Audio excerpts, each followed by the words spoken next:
He possessed a four-octave range that could peel paint off the walls and a scream that defined the Seattle sound.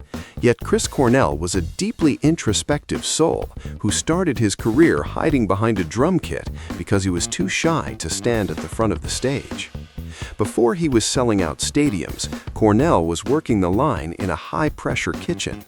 He worked as a sous chef at Ray's Boathouse, a famous seafood restaurant in Seattle. He was serious about the profession and was responsible for managing the wholesale seafood purchasing. He famously claimed that the pressure of working the dinner rush prepared him for the music industry, teaching him how to handle chaos without losing his cool. Cornell is known as one of the greatest frontmen in history, but he didn't start out holding a microphone stand. In the earliest incarnation of Soundgarden, he was the drummer and lead singer simultaneously.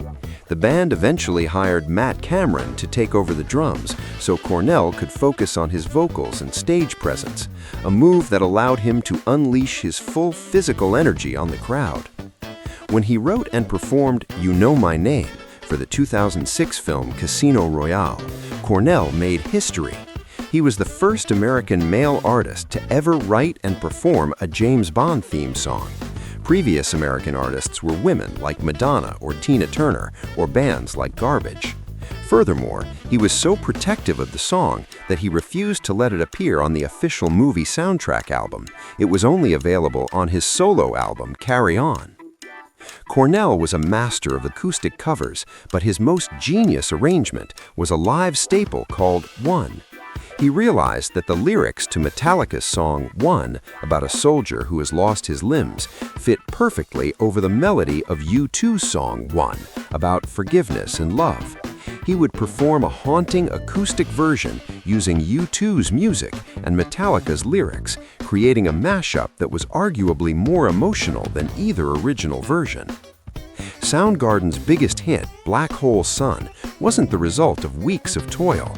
Cornell wrote it in his head while driving home from the studio in about 15 minutes. The title came from a news report he was half listening to. The news anchor mumbled something that sounded like Black Hole Sun, likely referring to a sculpture or an astronomical event. Cornell thought that would make a great song title, and by the time he pulled into his driveway, he had the melody and lyrics finished.